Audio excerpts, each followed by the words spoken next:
Put a smile on your face when you're moving from place to place. Good morning, good morning, morning, good morning, morning. Good morning and welcome to the morning show on Tobago Updates Television. It is Tuesday, 13th August 2024, and we're coming to you live from the Port Mall here in Scarborough, Tobago. I am Adana Kumbi, and this is the day that the Lord has made, and let us all rejoice and be glad in it. Think of all the wonderful things that you have experienced in your life and just give God thanks for something, because it is indeed good to be alive in the land of the living and to enjoy all the beautiful things that were created for you and I. Before we get into all our conversations this morning, we head on over to the news in 90 seconds. Thank you, Adana. Here is your news in 90 seconds for Tuesday, August 13, 2024. Minister in the Ministry of National Security, Keith Scotland, is spending time in Tobago to address the island's crime situation. During his visit, he toured police stations and conducted a walkabout in the Crown Point area with Police Commissioner Earl Christopher Yearwood. Scotland emphasized the need to quickly curb the rise in crime, particularly after 19 murders were recorded in Tobago this year. He plans to increase police visibility and intends to meet with the stakeholders and the business community. Although he spoke with THA Chief Secretary Fali Augustine via phone, a meeting is not yet scheduled for this trip. Scotland will report his findings to senior officials, including Minister Fitzgerald Hines, by Wednesday. And up next, the Division of Community Development, Youth Development and Sports launched its Pro-Youth campaign and convention yesterday. The event, themed From Clicks to Progress, Youth Digital Pathways for Sustainable Development, aims to empower Tobago's youth by equipping them with tools for a holistic career development. The Pro-Youth campaign will run from August 12 to December 12, 2024, focusing on youth empowerment and sustainable development through digital pathways. And that was your news in 90 seconds.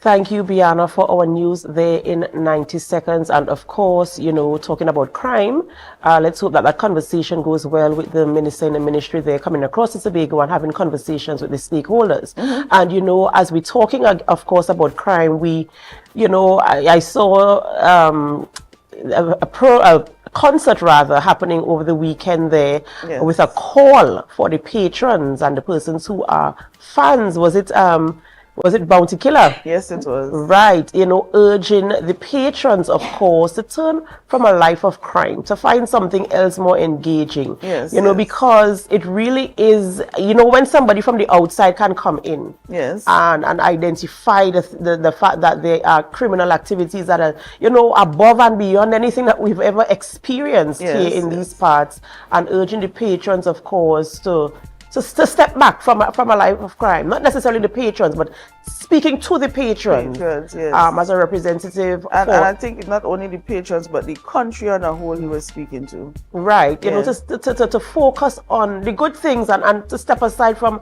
a life of crime. Yes, because, I mean, the situation really is escalating, and, you know, we have eyes on us. You know, Trinidad and Tobago, primarily Tobago, is primarily focused on tourism. Mm-hmm. And, of course, we want to ensure that persons feel safe when they come to our island. We want to feel safe when we are here, and if we don't feel safe, then there's no encouragement for persons to come here and enjoy our natural beauty. Right. And another point I noted is that despite his call for peace and unity, the songs that he also sang at the concert was not one of, you know, degrading or to violence, but one more of uplifting, you know. Of course. Uplifting songs. Of course, and that is desperately needed in these times, you know, so that we can really see the need. You know, sometimes people look up to these what you call these celebrities, and sometimes they sing songs or they do things that is really just for entertainment, and people take them literally and start living their lives in that way. And I'm so happy that sometimes they can use their platform for positive encouragement and motivation as well. So we look forward to people responding in that type of way and stepping back from crime and focusing on building our nation, rebuilding our nation of Trinidad and Tobago, and providing safe spaces here in where we reside. Yes. Thank you so much, Biana. All right, ladies and gentlemen, you know it's a little bit wet on the outside. We're in the rainy season rather, and we've been having a lot of unpredictable weather. Sometimes it's very, very hot, and then all of a sudden there might be a burst of showers. So I am advising you to walk with your umbrellas wherever you might be going these days. I know I saw an advisory sometime recently, I think it was yesterday, for Trinidad. And so, of course, you want to be careful and be prepared for when the showers come, because we do need it, you know. We've had a really dry, rainy season mostly, and so we need the rains. Be prepared for when they come. All right, it's time for us to celebrate with those who are celebrating. We head on over to our birthday shout out. Yes, we celebrate this morning, and we continue to celebrate. We continue to give God thanks for life. And this morning on our screen and celebrating is Peter Leslie, also known as Glenn. Yes, he is celebrating today, and we want to say happy birthday to you, Peter. We do hope that God blesses you even as you enter this new chapter of your life, that you have wonderful experiences, that you continue to give God thanks for life and live your best life possible. We wish you the very, very best, and happy birthday to you. And while Peter Leslie is our lone celebrant for photos today, even if you are celebrating and we don't have your photo, we want to wish you the very best birthday as well. And we want to remind you to give God thanks for life. We also have another celebration today. It's an anniversary, and we want to celebrate them as well. These are the Brasnells, and we want to say happy anniversary to you. 8 years of wedded bliss, and we want to pray God's continued blessings upon your life, upon your union, upon your marriage. And we do hope that you continue to enjoy, you know, all the good things that come. I mean, when you get to 8 years, you've kind of gone through the stuff that people go through, and so, you know, we just want to pray that you continue to go through stuff together, grow together, and continue in love in Jesus' mighty name. Yes, happy anniversary to you guys. All right, so you might be wondering, who are we having conversations with in studio this morning? Well, this morning we speak with Dr. Trudy Kawala, consultant urologist, and Kerry Neptune, a senior nurse, and we're talking about men's health awareness. Yes, very, very important conversation. And we also speak about prostate cancer screening. Very, very important for men this morning. So I do hope that the men are logged on this morning and are listening. And then we speak also with Miss Latoya Thompson Jacob, project administrator in the Ministry of Sports and Community Development, and we're talking about Let Her Play, a program that is hosted by that ministry, and of course you're going to get all the information there. So we do hope that you stay with us. But before we go for a short break, I want to say a special good morning to those of you who are viewing us far and wide, even right here in Tobago and Trinidad, the Caribbean, the United States of America, United Kingdom, Canada, Australia, the continent of Africa. Wherever you are, we say thank you so much for choosing us and for making us the #1 morning show here in Trinidad and Tobago. And we do hope you the very, very best. We want you to share with your friends and tell them that they can join us on our Facebook live stream, on our YouTube channel, or on Amplia 102. We have to go for a short break before we begin conversations in studio. And as we go, we invite you to help us. Share the live, share the live, share the live. We'll be right back.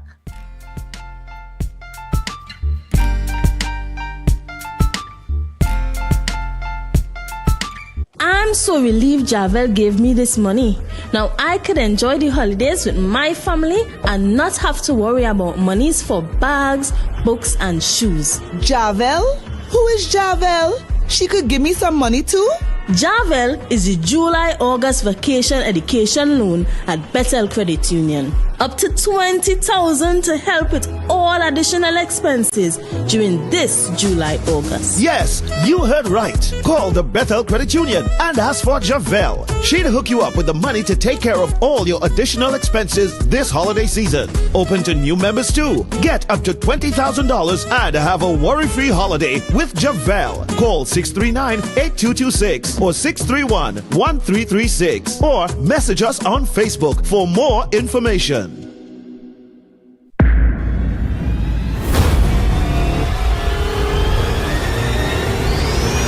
I'ma play some tune like this. Don't worry, my wife will fuck it up. Make me happy whenever you fuck it. So me be very hard, fiesta, fun. This one is for the people and them who don't care what nobody else have to say about them. Them not enough cash. Broke where you have, boy, you know about. It's too early for that. You are the good old. They do but then enough 99. Girl, who the camp can't lie. Top nice. Who's the one friend can drink all the alcohol no matter what? Put a bottle and spoon and a cup in my hand and I'm winding up on my man. Dream.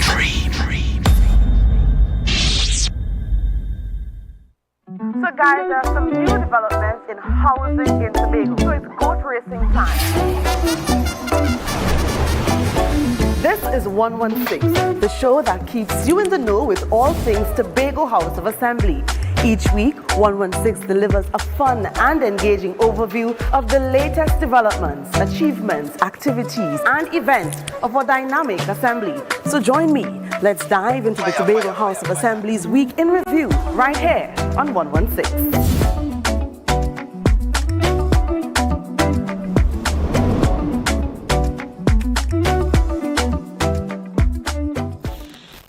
Stay fit this July and August with free aerobics from the Ministry of Sports and Community Development. Let her play. Keep on moving. Java edition.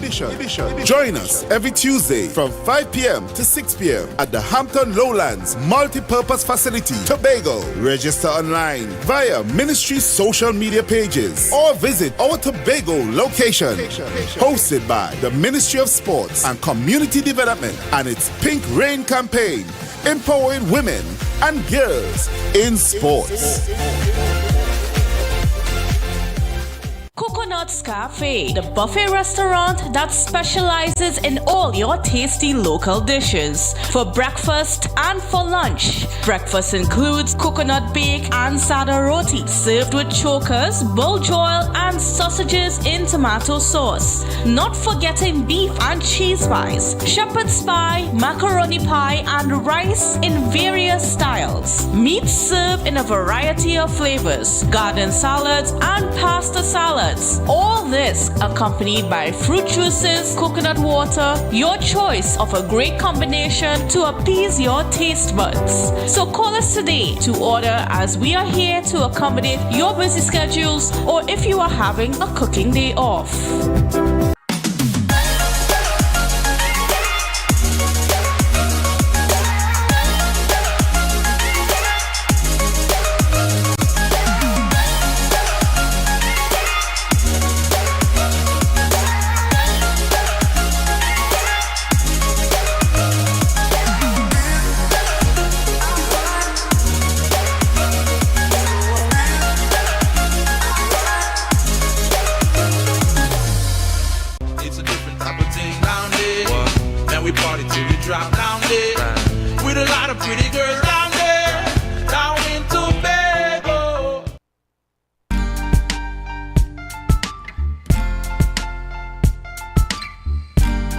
Put a smile on your face when you're moving from place to place. Good morning, good morning, morning, good morning, morning.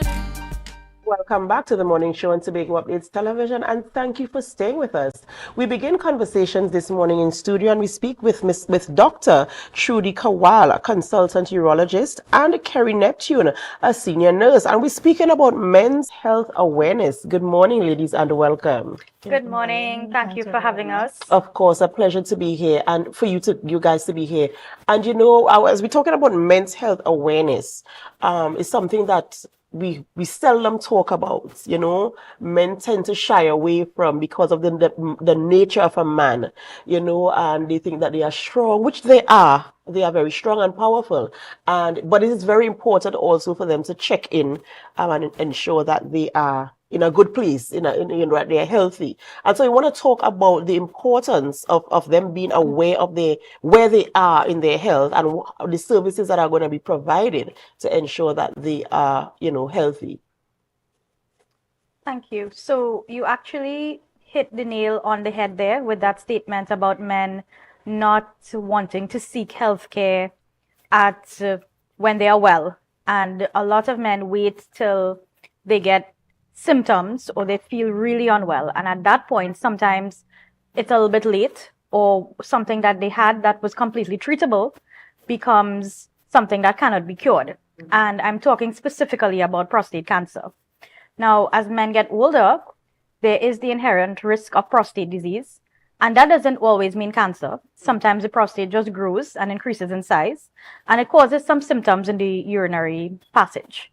Now, prostate cancer in its earliest stages actually has no symptoms. But if you wait and you don't check and it progresses, then by the time you present with pain, bone pain, pathologic fractures, blood in the urine, sometimes the cancer has actually spread already and we're not able to do anything curative. And why it's important to talk about prostate cancer is that men that are Afro-Caribbean or of African descent, the research done locally has actually shown that they tend to have higher rates of prostate cancer, as well as when they are diagnosed, it tends to be more aggressive disease. And so that is why urologists throughout the region have made a big push to encourage prostate cancer screening. The reason being, if we pick it up early enough, it's something that's completely treatable, something that's curable, and something that once it's picked up and dealt with, a man will live his normal lifespan and die later on from something else. So that's why it's important that we screen and that we try to pick up these prostate issues. And you mentioned that there is an aggressive approach in terms of the public awareness for men to see the importance to get the testing done, if they have any symptoms to get checked out early so that it can be detected and possibly cured. What has been the response, especially in the Caribbean region, as you mentioned, Afro-Caribbean men? I know for a fact that I personally know some men who will not step forward to get the assessment or to find out what is happening with them because, again, I don't know if it's a cultural thing or whatever it is, but what has been the response in terms of going out there and trying to encourage these men? Listen, we need to find out what is happening with you, not because you're standing, feeling strong. Sometimes you're feeling pretty okay and you don't do anything, but with women, what we do, you go and you get your checkup every 6 months or whatever. You go and get, just to make sure you're in good, healthy standing. But with men, it's a bit more difficult. But what has the response been since you have been trying to actively engage men in coming forward to get their health checked? I think so far we've been having a positive response, more and more with the use of social media and more information just being disseminated out there. A lot of men now request a prostate checkup. I think the elephant in the room that needs to be addressed is always the rectal examination. That is what makes most men shy away from seeking that sort of prostate cancer screening.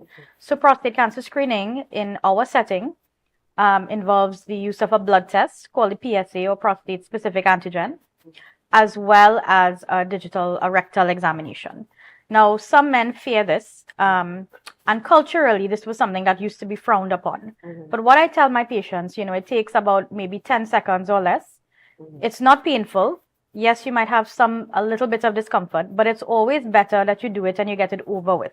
So once you've done it, once you've done your screening, and you'll know if you need any further treatment, or if you're good for another year or two, depending on your age, how often you need to be checked. And once people get over that fear, they tend to have, most men, when they undergo prostate cancer screening, they say, doc, it wasn't as bad as I thought, or it wasn't as bad as I anticipated that it would be. That's right, because it really is just in the mind. And I think for them, from what I understand or what I've had conversations with other men, it feels a little bit emasculating. But it really isn't, because as you mentioned, sometimes it takes 10 seconds to get it done. And 10 seconds can literally save your life. Yes. And so it's very important that men come forward to get this screening done and to ensure that they're in a good place. To ensure that it can be detected if there's anything to be detected, as you mentioned, and to get the kind of advice and consultation in terms of moving forward. What are some of you mentioned earlier some of the symptoms. I suppose that those are the progressive symptoms.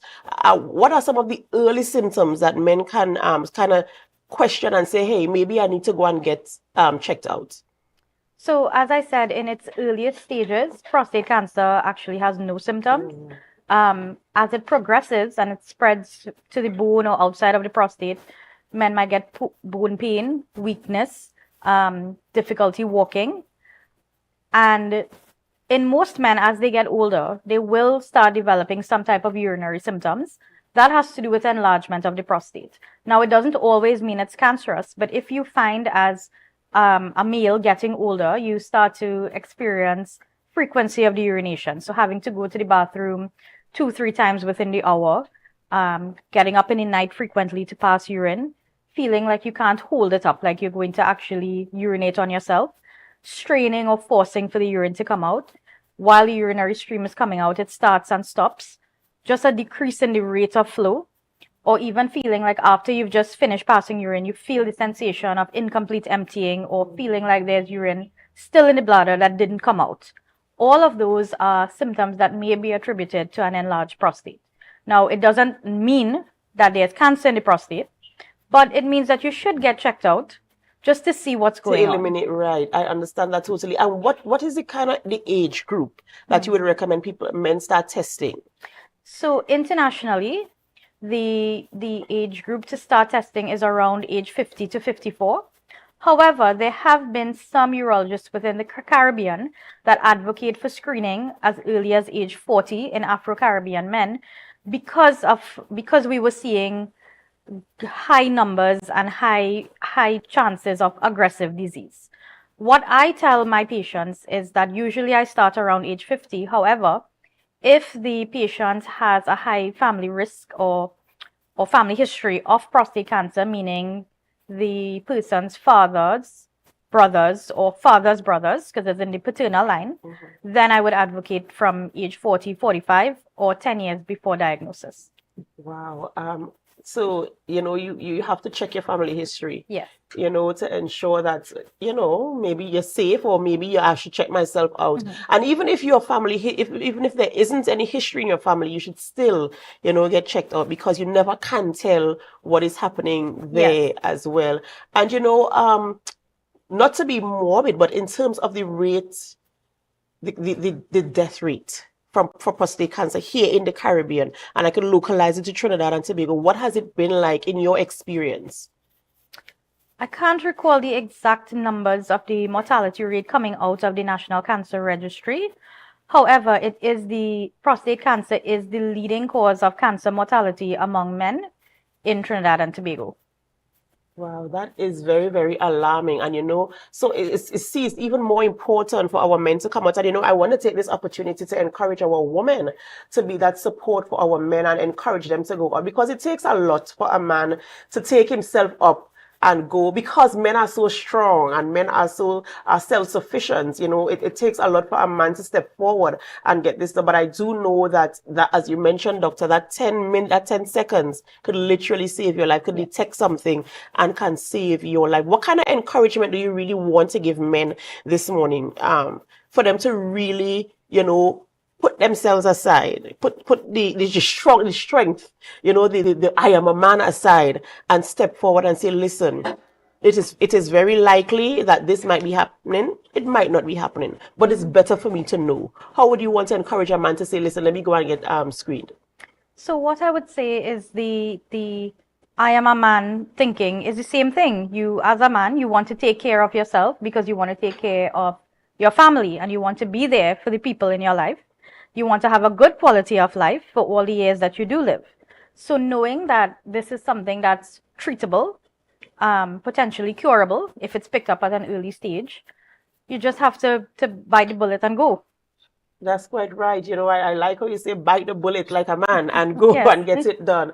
Ladies and gentlemen, we have to go for a short break. We're speaking with Dr. Trudy Kawal, consultant urologist, and Kerry Neptune, senior nurse. We're speaking about men's health, primarily prostate cancer. So we do hope that you stay with us when we come back from the break. We have to go for a short break, and as we go, we invite you to help us. Share the live, share the live, share the live. We'll be right back.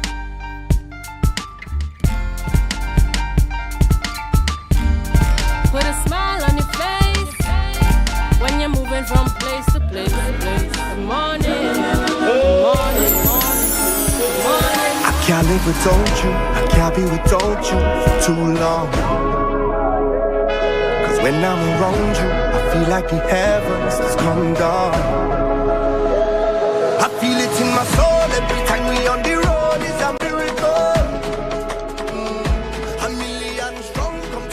MI4 Security Services Company is the most advanced security service in Tobago. Ask about our cash in transit service. It's safe, risk-free, reliable, and timely. We provide safe banking delivery for all business types and sizes with highly trained staff, 24/7 monitoring, coordinated emergency response, and a well-maintained fleet of armored vehicles. Contact us at 660-7723 or visit our website at www.mi4securitytt.com to sign up today.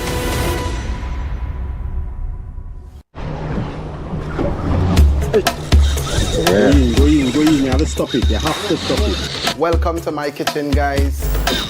You have to stop it again.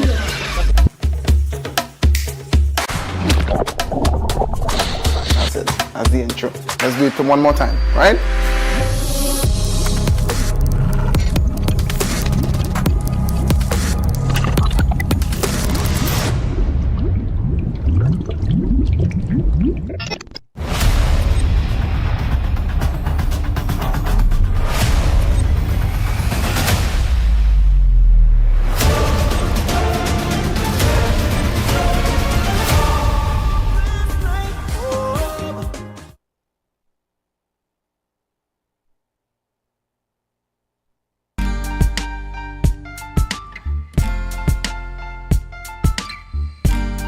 Put a smile on your face when you're moving from place to place. Good morning, good morning, morning, good morning, morning. Welcome back to the morning show on Tobago Updates Television, and thank you for staying with us. We continue conversations this morning with Dr. Trudy Kawal, consultant urologist, and Kerry Neptune, senior nurse. We're speaking primarily about prostate cancer screening for men, of course, and we're talking now about the opportunity for men to come forward and get screening done, and of course to see the results, and just the opportunity for them to know whether they're in a good place or to get the advice as to how do they move forward should you detect anything. So now we're talking about this promotion that is going on. Tell us, what is this happening and what men can expect when they come to the screening? All right, so we have this session that is coming up. It's taking place on the 17th and the 18th of August.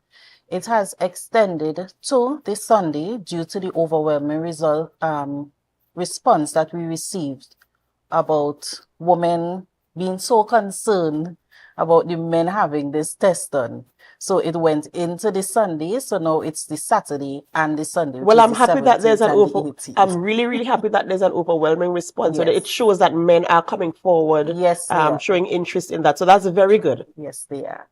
Right. So when you come in on this particular day, you would have been pre-booked for your time that you're going to be coming in. It starts from 9 to 5. The doctors would be on standby waiting on you. The nurses as well will be present, waiting.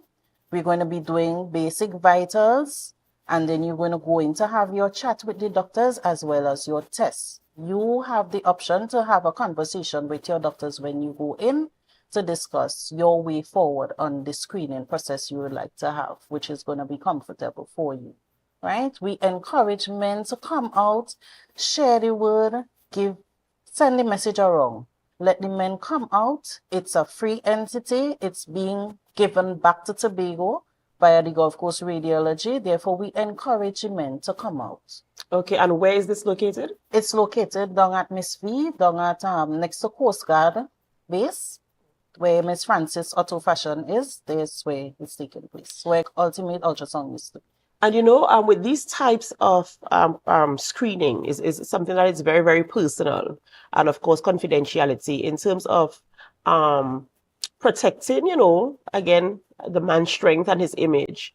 We can be confident that they are in the strictest of confidence, yes, and that they're. Yes. Definitely. Confidentiality is high on the list when it comes to persons coming in to have their tests or whatever they have to have that. So on site, there will be doctors and nurses and all the medical... Yes, there will be doctors, there will be nurses, there will be the technicians on board to do the blood test, the PSA, and to have things done. All right, so walk me through the process of what a man can expect when he comes into this space to get this screening. I mean, not with all the graphic details, but in terms of, to mentally prepare them to know, okay, this is what is going to happen. Because as Doctor said earlier, sometimes it's a stigma. They get scared, and then by the time they get in there, there's like, well, we finished, that's it. So just, talk them through that and give them that measure of confidence and reassurance that it's really, really easy, really simple, and 1, 2, 3, and it's over. All right. So basically what we're going to say is when you come in, you're going to meet the friendly nurses who are going to welcome you. Then we are going to do the vital signs. So doing your vital check is a basic, it's a normal stuff that's supposed to be done on a regular health check, right? So we're going to alleviate some of the fears there by making you feel comfortable. After this turn, we would have already spoken Before you move forward, Doc, when you say your vital, just for those who... Okay, so the vitals would be your blood pressure, your blood sugar, and urine tests, right? So we check in the urine to see what's the components we're going to find. If we're going to find protein, if it's going to be normal, if we're going to find sugar, whatever we're going to find in the urine, right? And this is just for basic knowledge for when they come in, because some persons have never gone to a doctor to have any type of check done, right? So we're going to start at that point. After you would have finished in the pre-book, they would have been issued the doctors who they are going to be going to, right? Don't be afraid if when you enter the room, it's a male. If you go in and it's a male and you prefer to have an escort of a female in the room to be comfortable, you can request same, right? There are going to be female doctors as well. However, all these doctors maintain confidentiality and professionalism in doing their tasks, right? So therefore, when you go in, it's just to be comfortable, sit and speak with your doctors on a one-on-one, have that conversation with them. If you so wish, you can bring your significant others or your spouse or whoever that is going to alleviate some of that fear so that you actually have someone next to you going through this process. You said something while you were explaining what is happening, what is going to happen. And you said sometimes some men never go to a doctor in their lives.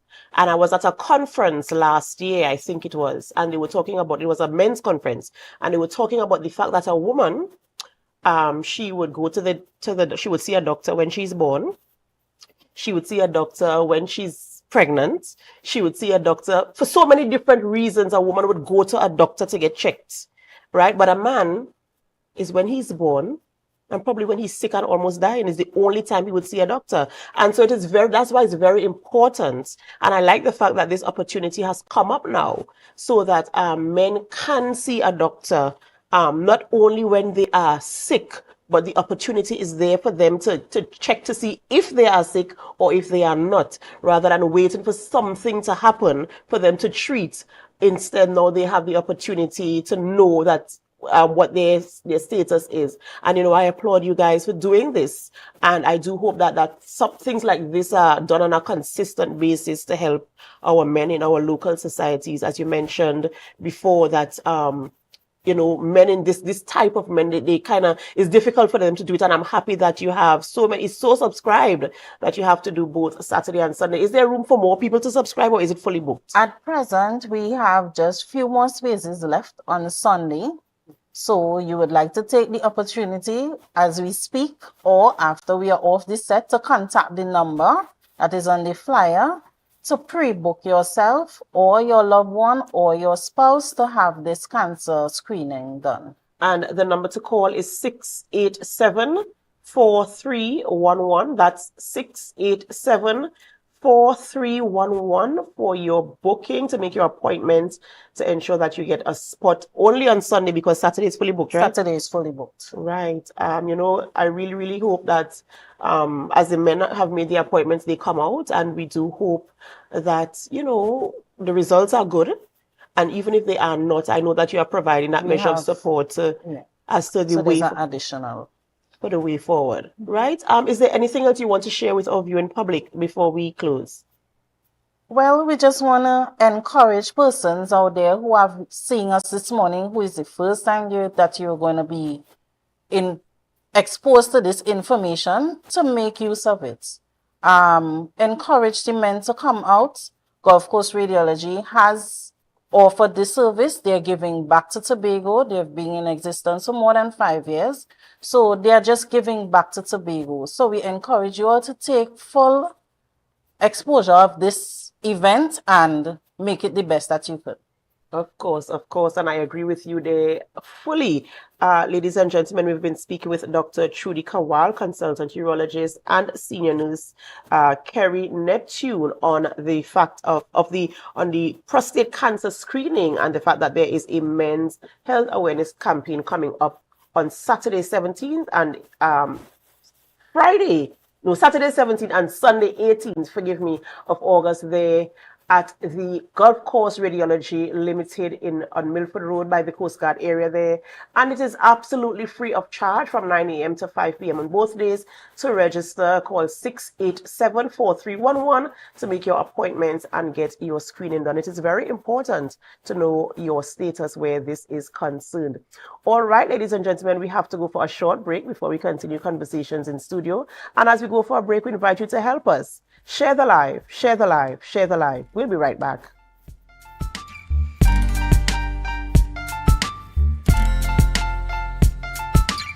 Tobago Glass Supplies has been a leading name for over 37 years in the glass and aluminum market in Tobago. We provide an extensive range of high-quality, innovative aluminum and glass products for commercial and residential use. Competitive prices with superior and professional services by committed employees who are guided by rigid quality standards. Tobago Glass Supplies specializes in the manufacture and installation of glass and aluminum products that are essential to today's homeowners and the business environment. We are engaged in marketing, sales, and installation of a variety of products. These ranges from windows and doors to necessities such as mirrors for homes and vehicles, designed and manufactured in-house or imported.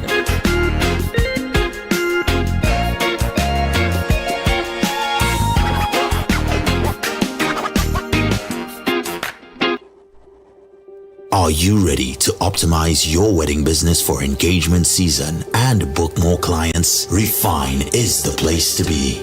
Refine, the Wedding Business Summit. Saturday, 14th September 2024 from 9 a.m. Pigeon Point Heritage Park, Tobago. This premier event is designed specifically for Caribbean wedding industry professionals. Gain expert insights, practical knowledge, and valuable connections that can help you thrive in the destination wedding market. Register now at refinesummit.com. It is time to refine. Refine, the Wedding Business Summit. Get insider info, advice, and insights from local, regional, and international players in the destination wedding market. Refine, the Wedding Business Summit. Saturday, 14th September 2024, Pigeon Point Heritage Park, Tobago. It's time to refine.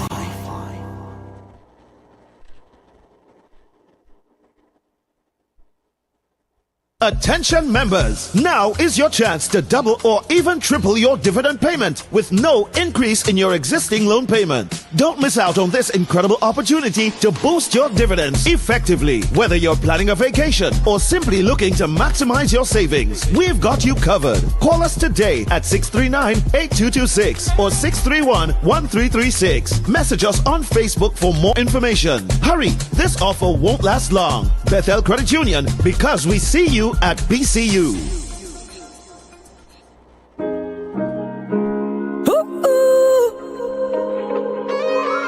Said I'm falling, I'm falling.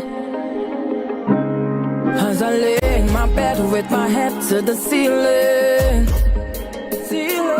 Say I'm drowning alone and I'm lost in my feelings.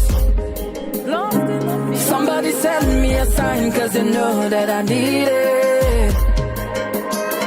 Carnival, come back to me, cause you know you're my healing. I said this soca is my therapy, my therapy. It take away all of my anxiety, my remedy. I tell you that we all need love. Jump up and show me love, wind up and show me love. Together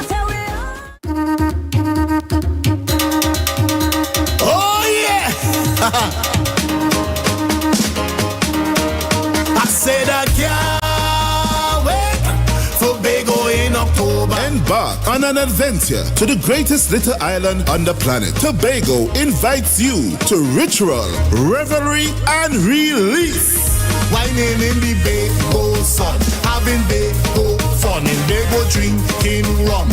We go jump up and carry on. From October 25th to the 27th, 2024, experience the energetic vibe, the vibrant colors, and the unforgettable spirit of the Tobago Carnival. Down here in Tobago. In Tobago. Whether you're tripping down the road or marveling at the beauty and creativity of our artisans, Tobago Carnival is an adventure. I said I wait and I wait and I wait and I wait for Carnival to come. So I call all my friends, making my plans for the Tobago Carnival fun. Join us for ritual, revelry, and release. Tobago Carnival 2024, where every moment is memorable. I said I can't wait for Tobago in October.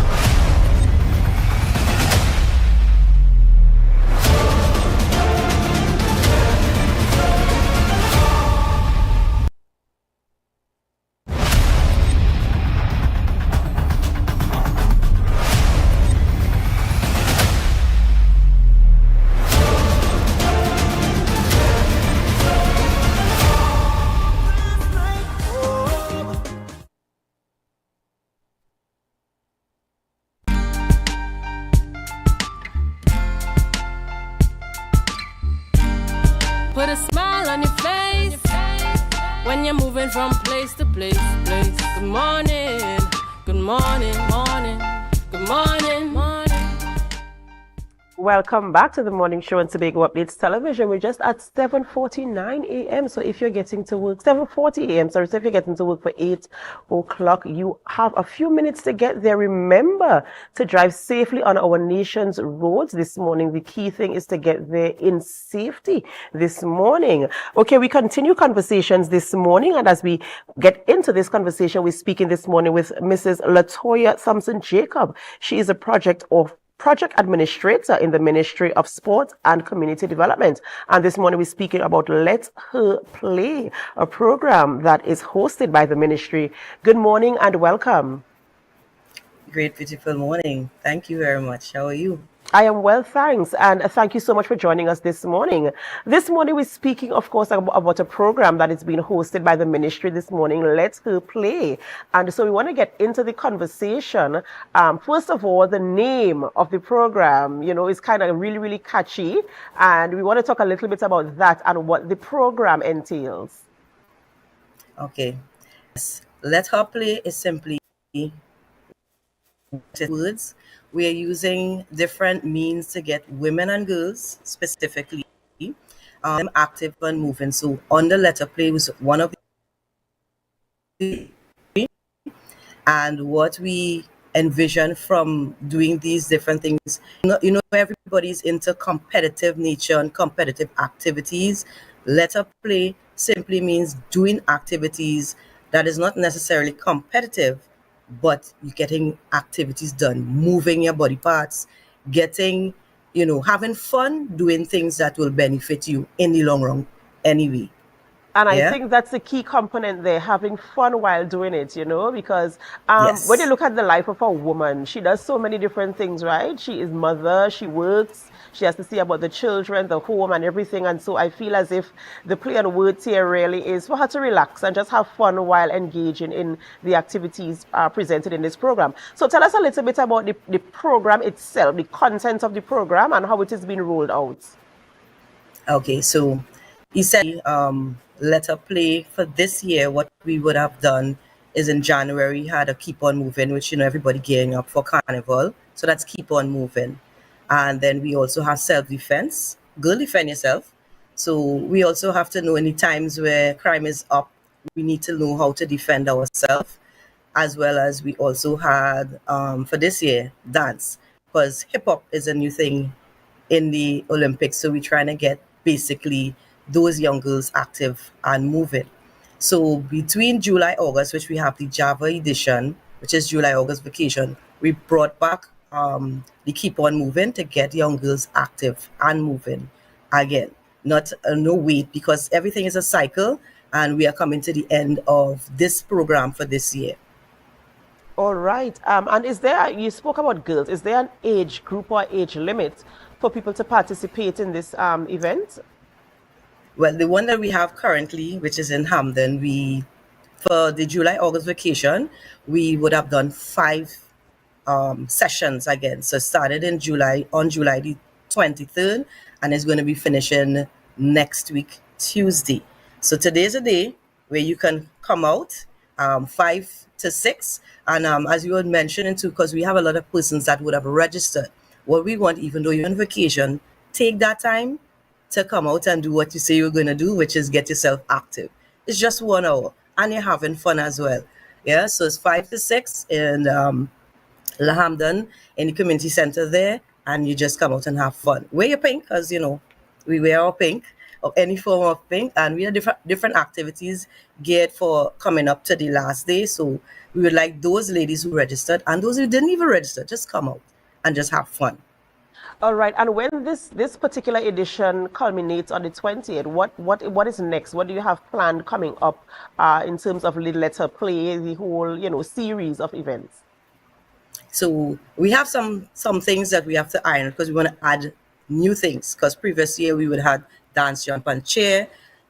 We were looking at doing some archery. So different ways of just bringing in activities that, because coming out of these different activities that we're doing, we identifying talents. So if it is you want to progress and go further in the activities that you engage in, you can continue doing that. So the essence is not just you're having fun. If it's just fun you want to have, but you also you are getting the activity and to keep yourself active and moving. We hope by doing these different activities you create a habit, and so now you want to continue.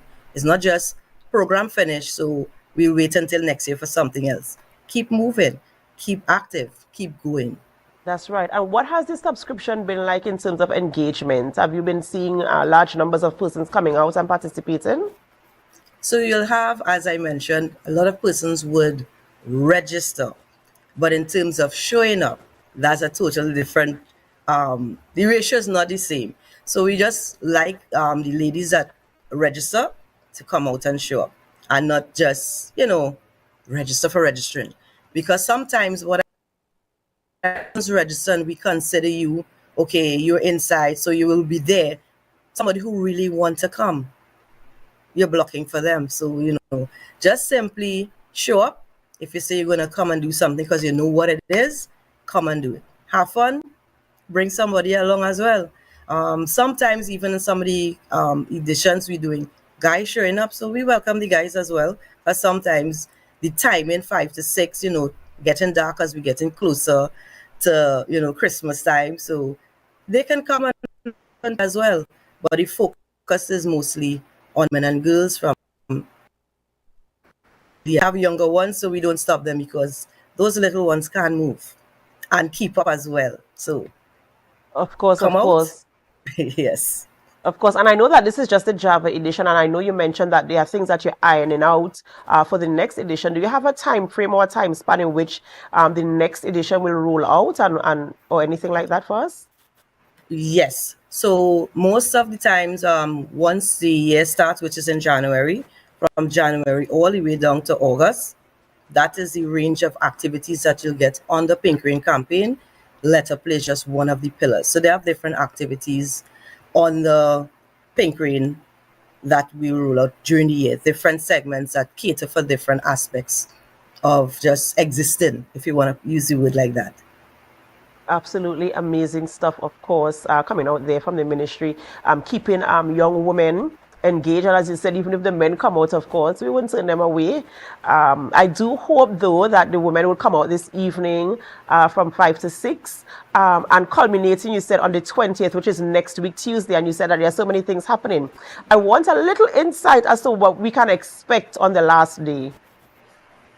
Well, on the last day, so we will have giveaways on the last day, as well as we have a little burnout. So we have those ladies who I can see because we have the videos coming back.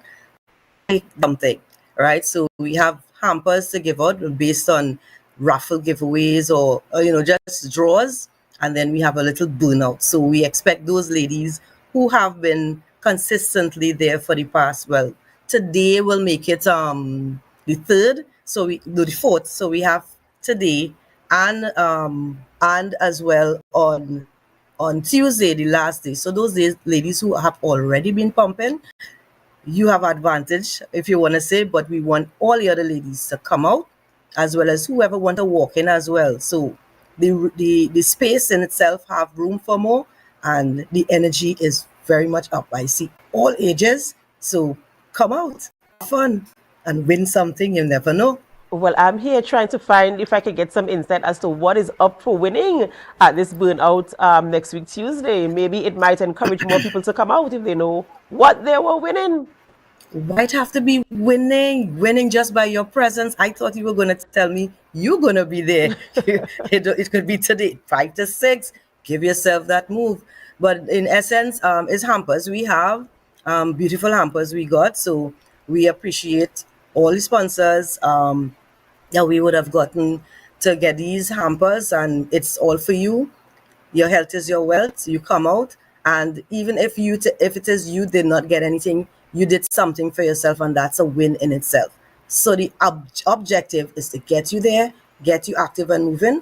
And if you win something, better yet. It's always good to win something, but just know showing up for yourself, being there for yourself, and get yourself active and moving is a win all by itself. And you said something there, just showing up for yourself is what is important. And as I mentioned earlier, that women are usually very busy, always moving, taking care of the home, taking care of business, seeing about the children and all of these types of things. And now there's an avenue, an outlet for them to just, even though it is sports or, a fitness, as it were, it really is a form of relaxation. Wouldn't you agree? Yes, very much so. Because outside of the letter play, we also have the girls run. A little plug, a little hint. Tobago, we come before the month is out. We're coming back for our second pop-up, community pop-up. So look forward for that as well. But the ladies who actually come out and walk, run, or these different community pop-ups, you get feedback.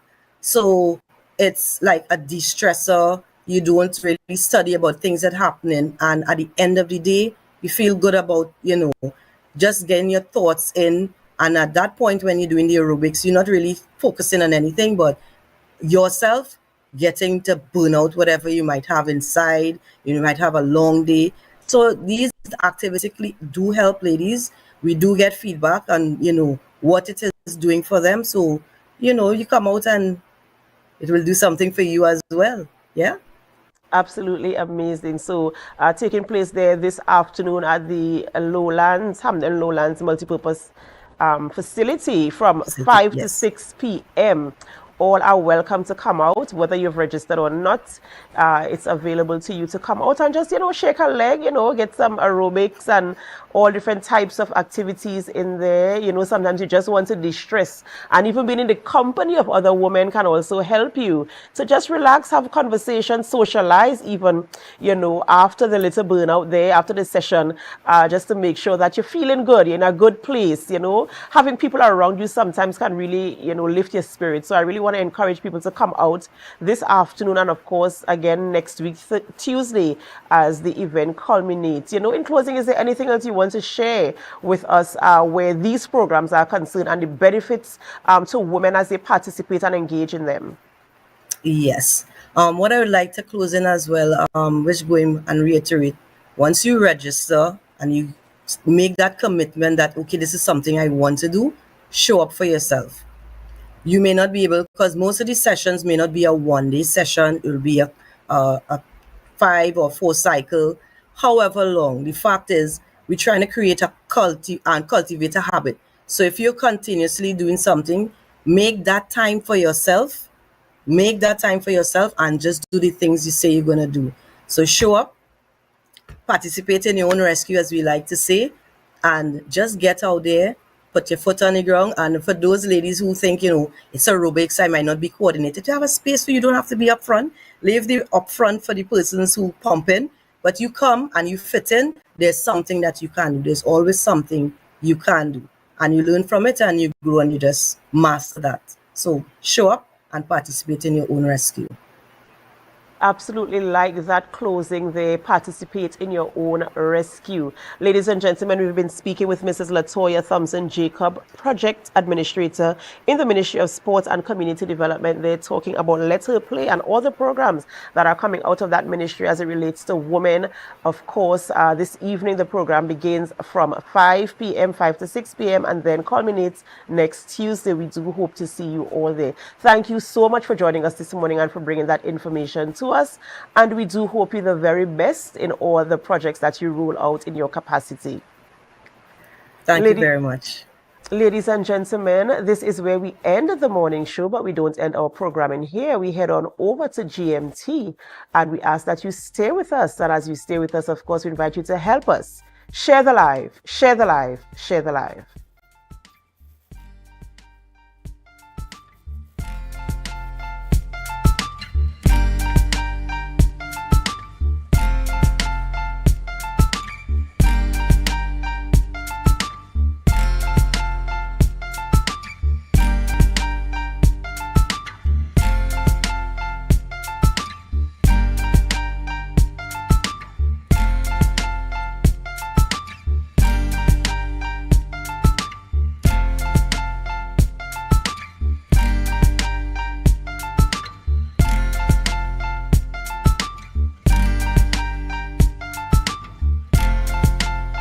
Stay fit this July and August with free aerobics from the Ministry of Sports and Community Development. Let Her Play. Keep on moving. Java Edition.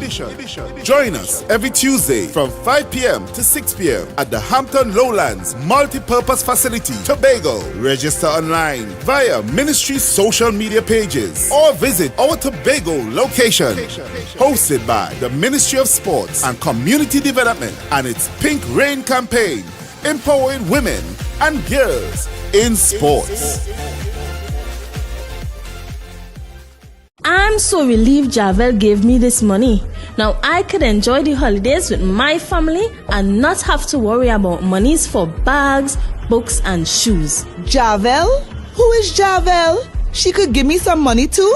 Javel is the July-August vacation education loan at Bethel Credit Union. Up to $20,000 to help with all additional expenses during this July-August. Yes, you heard right. Call the Bethel Credit Union and ask for Javel. She'll hook you up with the money to take care of all your additional expenses this holiday season. Open to new members too. Get up to $20,000 and have a worry-free holiday with Javel. Call 639-8226 or 631-1336 or message us on Facebook for more information.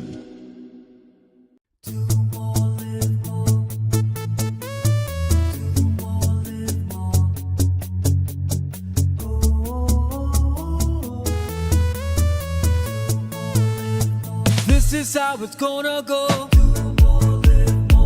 They better look up below, 'cause this is your show, and everybody's gonna know. Say it to them once again. They better look up below. This is your show, and everybody's gonna know. That's how it's gonna go. They better look up below, 'cause this is your show.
Christmas time, we had things like we have when you're selling meats, because my grandfather used to also rare meat.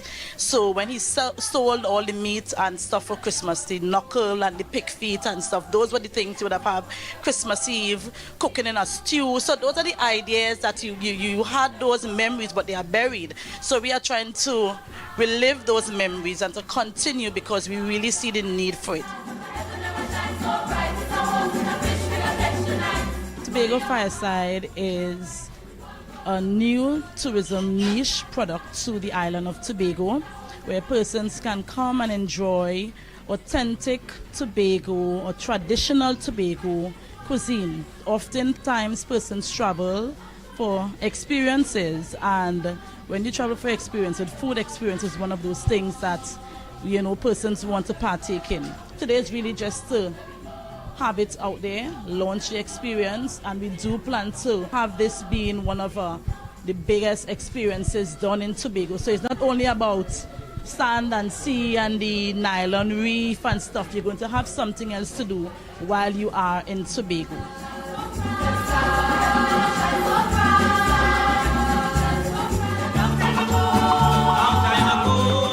It's an absolutely fantastic experience. I find it very refreshing, something new for the Tobago space. It's definitely something to be added to your bucket list.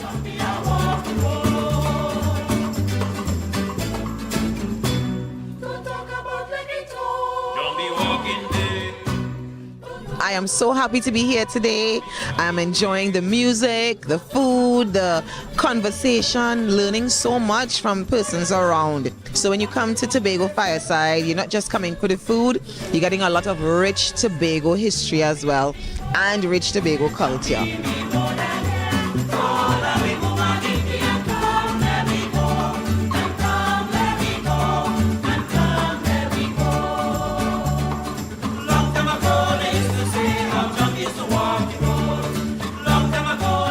I'm a traditional guy, so especially the chocolate tea, trust me, you're on point.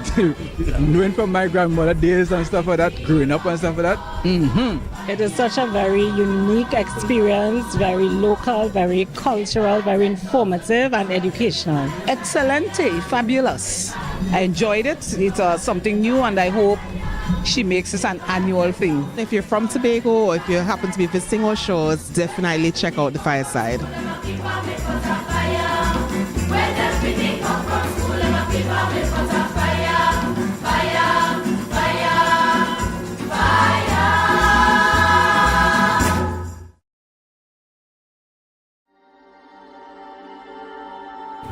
Last year, October 2023, the island tilted. The peaceful bliss of sea, sun and sand was transcended as we took to the streets to revel in paradise. Yeah! We love Tobago Carnival! Tobago! It's such a nice place! Tobago Carnival, right here. We're not leaving till we go right down. It's the greatest, it's the best, it's safe, and it's beautiful. I love Tobago, baby. Coming back next year. Hey!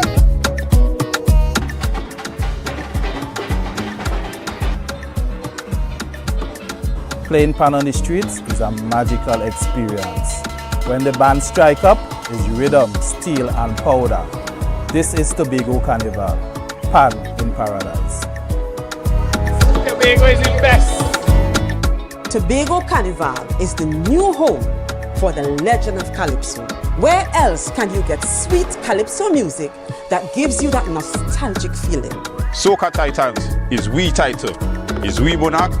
We built artists from scratch who can perform with the best. Real titans of soca. When last you've been to a party, plenty women looking so nice. We must be in paradise.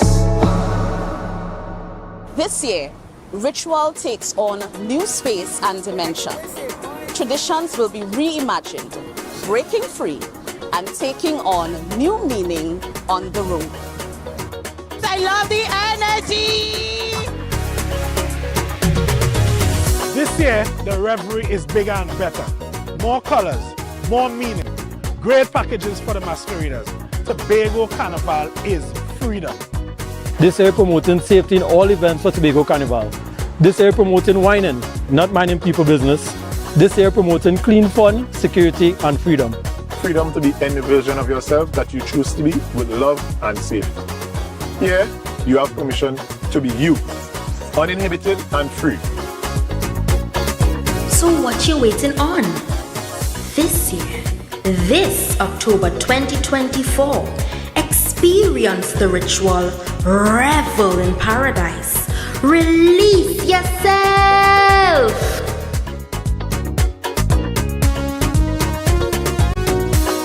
From the greatest little island on the planet, this is the Tobago Carnival 2024.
I am Chanel Felix, and whenever you see me sitting here, it's because we're about to have those conversations that you want to have while I ask those questions that you want asked. But before we get into this morning's conversation, let's have our news in 90 seconds. Minister in the Ministry of National Security, Keith Scotland, is spending time in Tobago to address the island's crime situation. During his visit, he toured police stations, conducted walkabouts in Crown Point with Police Commissioner Ulla Yearwood Christopher, emphasizing the need to quickly curb the rise in crime, particularly after 19 murders were recorded in Tobago this year. He plans to increase police visibility and intents to meet with stakeholders and the business community. Although he spoke with the Chief Secretary Farley Augustine by phone, a meeting is not scheduled for this trip. Scotland will report his findings to senior officials, including Minister Fitzgerald Hines, by Wednesday. And additionally, the Division of Community Development, Youth Development and Sport launched its Pure Youth campaign and convention yesterday. The event themed From Clicks to Progress, Youth Digital Pathways to Sustainable Development aims to empower Tobago's youth by equipping them with the tools for holistic career development. The Pro Youth campaign will run from August 12th to December 12th, focusing on youth empowerment, sustainable development through digital pathways. And that was our news in 90 seconds. This morning, we are talking about Tobago, and we're talking about what's happening at the Tobago Day celebrations in New York very soon. And as we have that conversation this morning, I have the privilege of chatting with Mrs. Astrid Benjamin Campbell, who is the president of the team. Good morning and welcome. Good morning. Good morning. Good morning. Thank you for having me. No problem. Now, we're seeing that the Tobago Day celebrations are happening in just a few days, right? When is it, and what's the location, and what can Tobagoans look forward to at this event? Well, this event will be held this Sunday, August 18th at 475 East 57th Street in Brooklyn. And like every year, we look forward to celebrating the natural beauty and the rich culture of Tobago. Right, so we're hoping that people will come out, support us, and enjoy the show that we have prepared for you. Excellent. And a number of Tobago businesses should be present at this event. Tell us about the entrepreneurial aspect of that. Well, we have 15 vendors participating from Tobago, and we are just providing them with an opportunity to showcase their products and the things that they create to the diaspora here. And hopefully, from that, they will be able to uh, develop and grow in whatever they are producing in Tobago. Is that Tobago businesses that are located in the US already, or you have persons coming from Tobago to showcase their product? We have 15 vendors coming from Tobago to showcase their product.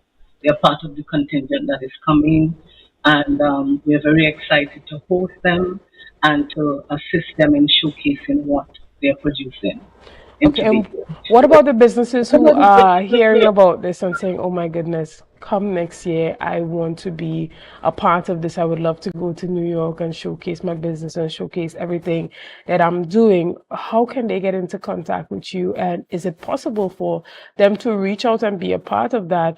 Or is it that you and your team specially hand select the persons who you want to come there? No, it is open to anybody who has something to show or something to share. Um, we have a committee that deals with the Tobago Day event. We have a vendors committee that deals with all the different vendors, whether they're coming from Tobago or whether they're US based. And those are the people that they would reach out to.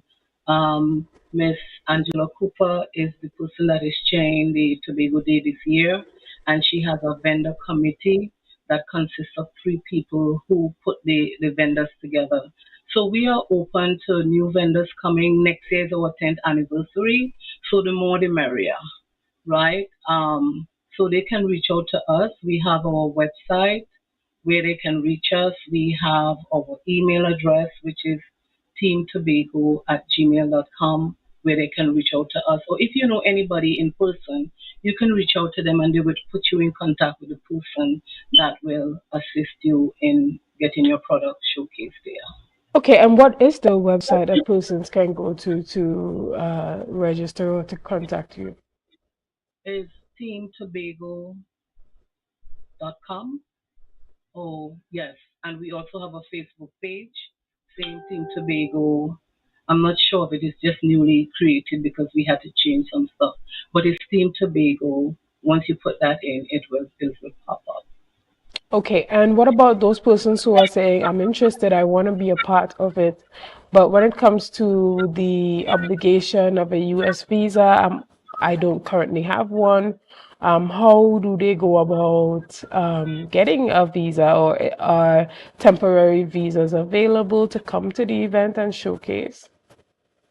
Well, that's something that we have no control over, and that's something as a vendor or as an entrepreneur wanting to come out here and showcase their product. That's something they will have to attain on their own by applying for a visa through the immigration, and that's how they will have to do it. We have no connections where that is concerned. We can provide them with information on the event, which should help in them attaining the visa, but that's the best we can do where the visas are concerned. Okay, and with this information provided, have you seen that other vendors have been successful in obtaining a visa to attend the event? Well, it appears so because we have more vendors this year than we did last year. So, they just have to be proactive in requesting the visa or starting the process instead of waiting until next year. If you start the process now, by next year, you should be ready to go. Excellent. And what is it that you guys really hope to accomplish from this event? Well, celebrating the natural beauty and the rich history of the island with Tobago communities is often demonstrated through music and dance, food performances. And, we're just hoping to share that with the people here, whether they're other Caribbean islands, other communities, we just want to share our culture with them. Excellent. And this, you said, it's your ninth year. Next year, you will be celebrating 10 years. What do you hope to attain from that 10-year milestone? How would you like to see that really grow and develop? Well, it's a big it's a big year for us, and we have already started planning and reaching out to entertainers and hoping that they will come on board. We have the assembly, the Tobago House of Assembly, that has been very, very supportive, and we hope that they too would be able to put together a team or a group of people from Tobago that could really make this 10th anniversary a spectacular one for us. Um, and that's all we can hope for. But we are working on it already. It's already in the pipeline. And we have our public relations officer and our marketing people that has already started working on making it fabulous, if I may Um, say so. All right. And when it comes to Tobagonians abroad, members of the diaspora coming together and really having fun, what type of feedback have you gotten from persons who often attend or who say that they're definitely going to be there this time around? Well, the feedback was great. I mean, last year we had a good year, and because of that, we have more people coming in this year for the celebration. We wish that we get more support as a team by having members join because the group is very small, so it's a lot of work for the few people that is involved. So we wish that Tobagonians will become more involved, become a member of the group to help us grow and help us be able to reach more people. We have members in California, Atlanta, Maryland, but because of how we meet, you can join from anywhere. So we really, really hoping for some growth for our 10th anniversary in membership and in being able to do more for Tobago. Excellent. That's amazing. Are there any type of charity events that come out of the gathering of Tobagonians? For example, a lot of members of the diaspora tend to indicate that they are willing to give back to Tobago and contribute in some way, shape, or form. So, are you creating any avenues through the Tobago Day to, bring persons together, find out if they are interested in any type of charitable activities to give back to the island? Well, we will have a tent on that day where people could come and get information. With respect to charitable, we have in the past and intend to continue doing so, given back to Tobago with the oil spill during COVID. Last Christmas, we gave out 6 hampers of $1,000 each to families in Tobago. And this year, from Tobago Day, we're hoping to also assist Grenada and St. Vincent with the storm that they just had. We are hoping to be able to support them financially in some way at the end of this Tobago Day. So we do get involved in charitable organizations or charitable giving if we are aware of it. So we always ask the Begonians if you know of a situation or you know of a charitable organization that needs help, communicate that to us and we will do our best to assist. And I'm going to shift a bit here to diaspora, not just the Tobago Day celebration, but when we look at the diaspora, how do you think the diaspora can contribute to Tobago's development? Tough question. I mean, there are so many ways, and because of the logistics of where people are located, trying to bring them together is always difficult, right? But there are so many ways that people can contribute today, whether financially or whether physically traveling to the island with whatever you need to give or donate. Um, you know, School supplies, whatever you can give. We always encourage the diaspora and to come together and put things together and, ship to Tobago or find somebody who can do the work for us there. We have one person on the ground there, which is our secretary, Miss Caroline Wallace. And a lot of times when we have things that need to be done there, she's the one that would execute those projects. So we have to, we're still working and have to find ways of really bringing people together, to get things done. But it's a working process all the time. Right. And you guys have been doing a lot of amazing work. Have you gotten the type of support? I know you said you want more persons to be on the team and help you with the organization of it. But when it comes to persons patronizing the event and as well as getting maybe even support from the THA, have you seen that level of support that you would like? Well, first of all, the THA has been very, very supportive last year and more so this year. With respect to our local events, Tobagonians, we wish they will come out more. We really wish that they would support more. They question why are you charging to go into Tobago Day? Because we don't have the funds. If when we have our events, you come out and support, then there's no need for us to charge people to come in.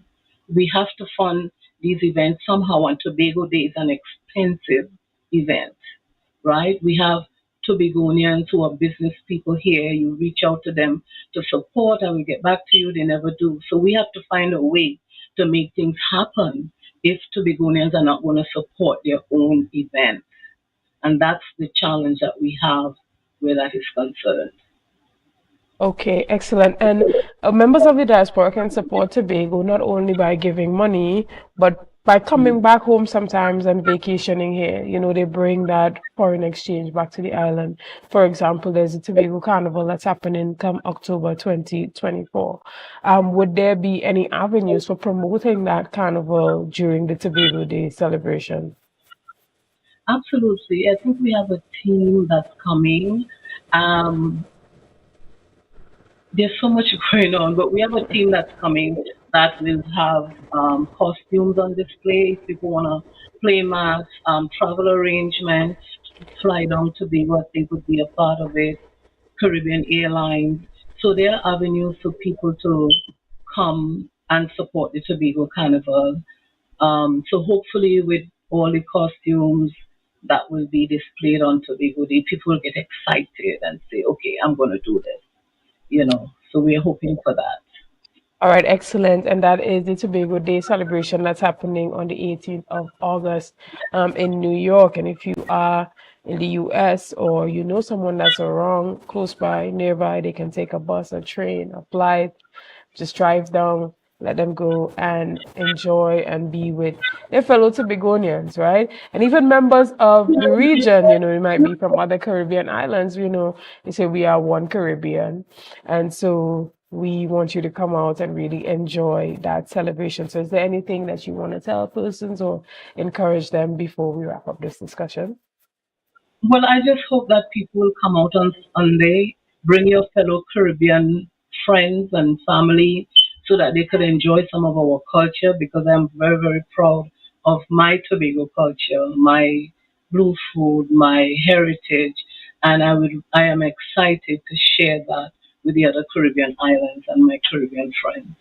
So I encourage them to invite a friend, a co-worker, bring out your family, come out and let's have a good time on Sunday.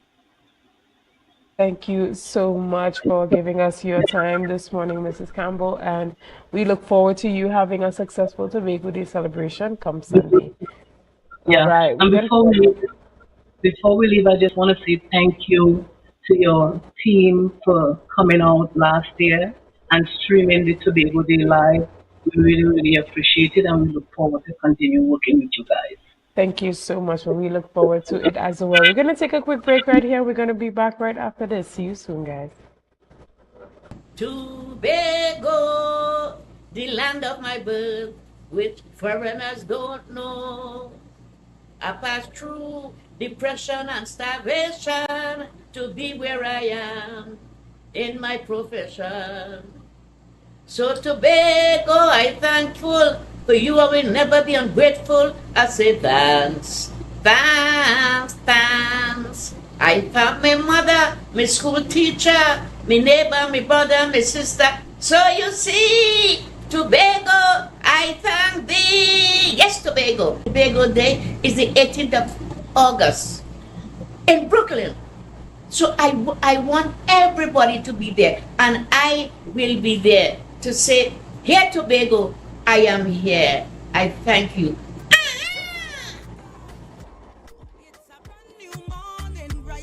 To a brand new dawning as the passion start to rise, the energy fill the skies.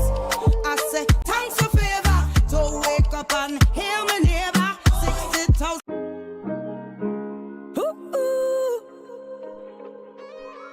Said I'm falling, falling, I'm falling. As I lay in my bed with my head to the ceiling. Say I'm drowning alone and I'm lost in my feelings. Somebody send me a sign, cause you know that I need it. Carnival, come back to me, cause you know you're my healing. I said this soca is my therapy, therapy, my therapy. It take away all of my anxiety, anxiety, my remedy.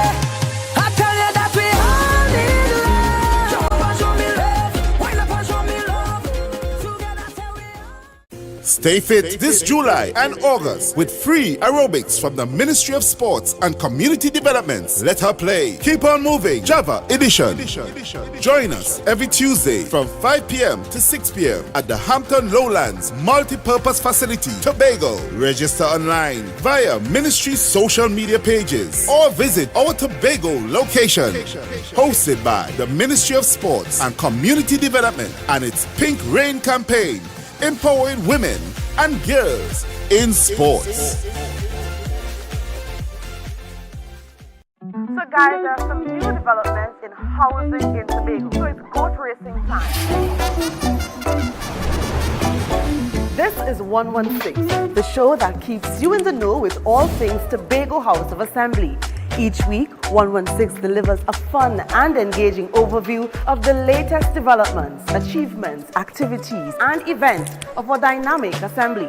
So join me. Let's dive into the Tobago House of Assembly's Week in Review right here on 116.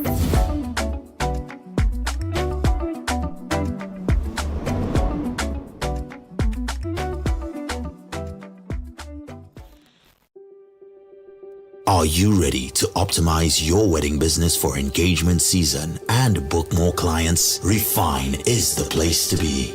Refine, the Wedding Business Summit. Saturday, 14th September 2024 from 9 a.m. Pigeon Point Heritage Park, Tobago. This premier event is designed specifically for Caribbean wedding industry professionals. Gain expert insights, practical knowledge, and valuable connections that can help you thrive in the destination wedding market. Register now at refinesummit.com. It is time to refine. Refine, the Wedding Business Summit. Get insider info, advice, and insights from local, regional, and international players in the destination wedding market. Refine, the Wedding Business Summit. Saturday, 14th September 2024, Pigeon Point Heritage Park, Tobago.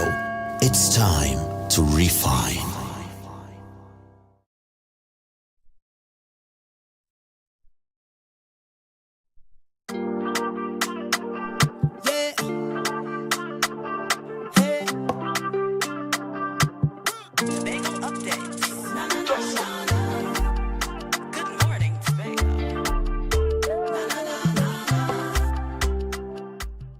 Good morning, and welcome back to Good Morning Tobago right here on Tobago Updates. This morning we are still chatting about the crime situation in the island of Tobago that we have been seeing escalating.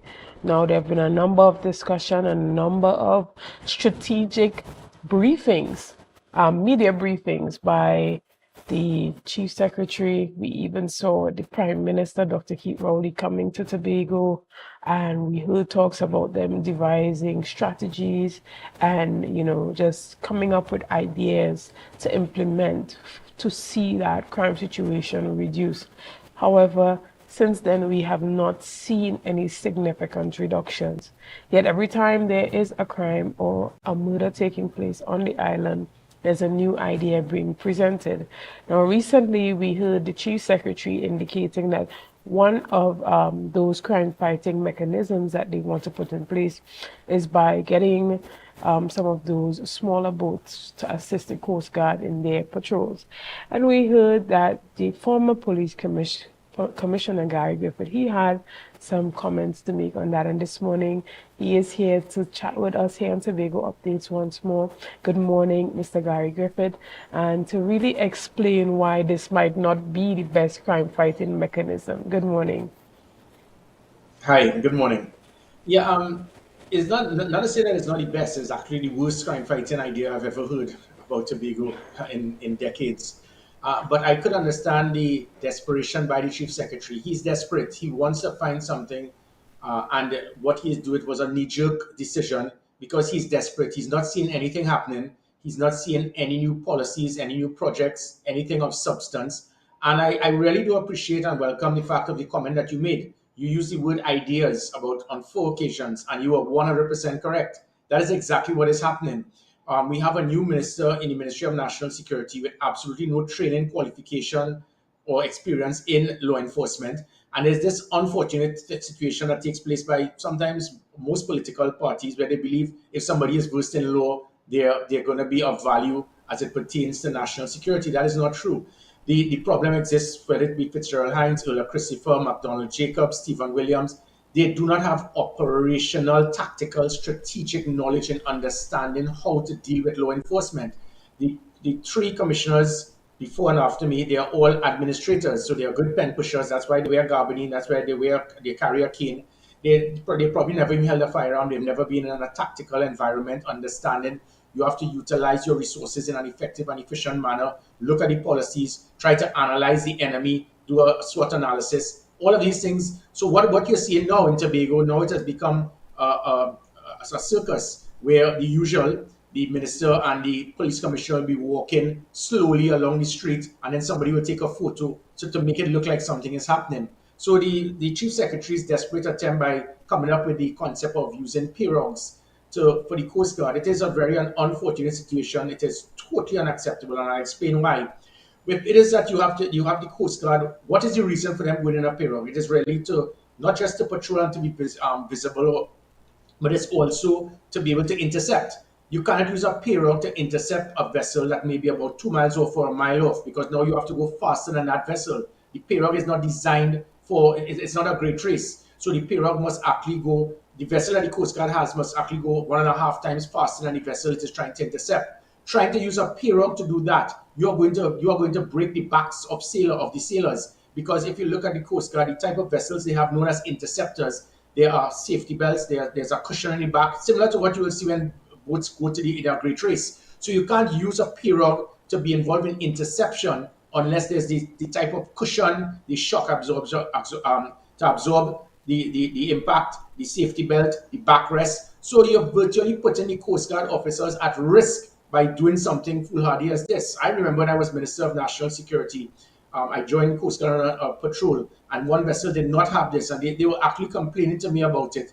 And one of my own security, he fell, we hit a wave, he went about 6 feet up in the air, cracked his back, and damaged his spine, and he could not walk for 6 months. We had to CASEVAC him to Miami for operations. That is what can happen. So you do not do that. That is one. 2, if it is that we go that road, what's the next thing that's going to happen in Tobago or even Trinidad? That if the police don't have vehicles, you're going to call PH drivers and have the police go in the PH vehicles. So there are situations of insurance and so forth.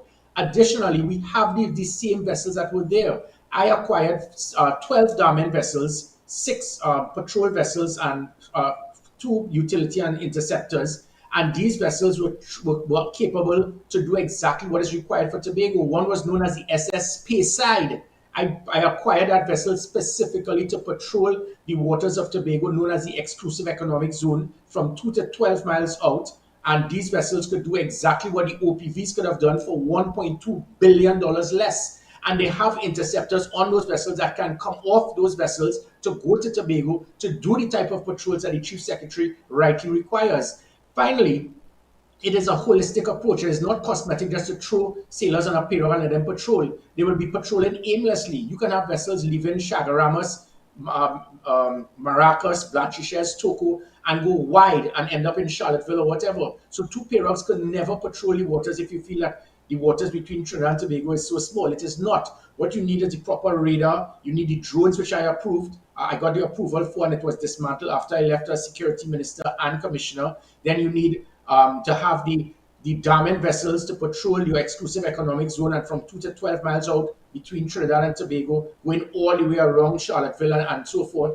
And then you need the police marine branch, which I implemented, reignited after decades of being dormant, got the same type of vessels that Tobago requires. We had those vessels. The Prime Minister commended me for reigniting the police marine branch. So the police marine branch would have done tier 1, which is from the shoreline to 2 miles out with the vessels that they have for that capability. Then you have the interceptors from the damming vessels that the Chief Secretary is speaking about, more than Stobels Bay for the last 10 years, that is supposed to have gone to Tobago. Then you have the SS Speyside, a 50-foot damming vessel that can lock down Tobago shoreline, that is also in Stobels for the last 10 years doing nothing. Then you have the concept internally of the CCTVs, the National Operations Center, the Emergency Response Patrol. All of these things that I implemented that had Tobago safe when I was commissioner and as minister have been dismantled, shut down, thanks to the same Keith Scotland's government that is now walking around aimlessly in a photo op, hoping that they can fool Tobago into reducing crime. So you say that these vessels are currently in storage? Yeah, they are more than Stobels Bay, yes, for the last 10 years. Right, and maybe the Chief Secretary was not even aware that we had vessels in Trinidad and Tobago with that type of capability, because when the Prime Minister came to Tobago, he may have been able to ask him about the vessels and if they can be used by that, even the Tobago police force that he is suggesting. Now, for you have, I'm sure that I assume that you've been listening to a number of the suggestions that are coming forward as they are trying to, combat crime on the island. Have you tried to have any input, offering your expertise there when you see or hear things being said that, are counterproductive to effective crime fighting strategies? Well, definitely. I will always be a patriot before being a politician. I'll always be a soldier, a police officer before being a politician. I will always put my country first. That is the reason why I got back into politics, which is what politicians have now lost. Their concept is really to see if they could get in government or destroy the opposing teams. I'm not like that. If it is that the present government is the administration, you would have heard, I will do anything to try to support them, because if it is that they fail, we all fail. So whilst they remain in government, and they would be removed democratically in the next election, but until then, the country cannot wait. I said it on several occasions, I am willing to show you what it was that caused public trust and confidence in the police to move from 14% on my arrival to 59% on my departure, and now it is 8%. What it is that caused the public trust in the commissioner, being myself, to be 76%, and now it's less than 5% with the two people you handpicked. What it is that caused the highest reduction in serious crime in 31 years when I was a minister. What caused the highest reduction in violent crime in 17 years when I was commissioner. What made Tobago feel safe when I was police commissioner. I am willing to show them what can be done. They refused. Unfortunately, Foley Augustine, the one thing he has copied from Keith Rowley is the same thing that he has done. He has actually blocked me. So I think it is so unfortunate, if not immature, when you're a political leader and you try to block calls from another political leader. I'm not your enemy. I'm here to assist you. So maybe it is Tobago should ask Mr. Foley Augustine, why did you block Gary Griffith from having any conversations? I would have contacted him and say, Foley, this is what has happened. This is what we have done. He has refused to meet with me. He has refused to communicate with me. He has refused to have any interaction with me, to the point of being so childish that he decided to block me on WhatsApp. And I have done nothing. I never said anything in any way to show that I am against Foley Augustine. I'm not against any political leader or any person who holds an administrative position that can serve citizens. It would be foolhardy for me to do that. It will not make me a patriot of this country. So I am more than willing to communicate with Mr. Fali Augustine, show him exactly what it is that was done when I was Minister of National Security, which is things that the present government did not do. Every 3 months, I will go to Tobago, show respect for Tobago, not have the Chief Secretary come to Trinidad so I will go to Tobago every 3 months, meet with the business sector, meet with the NGOs, meet with the Chief Secretary, and hear their concerns. And then from that, I was able to package a proper tool, comprehensive policy to lock down Tobago. And I did the same as Commissioner of Police. Every 3 months, I will go and meet with the business sector, meet with the Chief Secretary. That is how you deal with securing Tobago. Not a photo op of walking with Erla on the streets and hoping to take a picture for people to say, oh, look, something is happening. And these are where ideas will come out. If it is you have persons who are very well versed in a field, you meet with them, you communicate with them, you see what can be done and achieved. So I think the question should be up to Fali Augustine. Why have you been so irresponsible to want to block communicating with Gary Griffith when I'm not in government, I'm not the enemy, and most probably I may not, well, again, I'm not too sure if it is that the NTA will have candidates in Tobago, but that's irrelevant. He should be a little more mature to understand by communicating with me, it just might save a life or two in Tobago.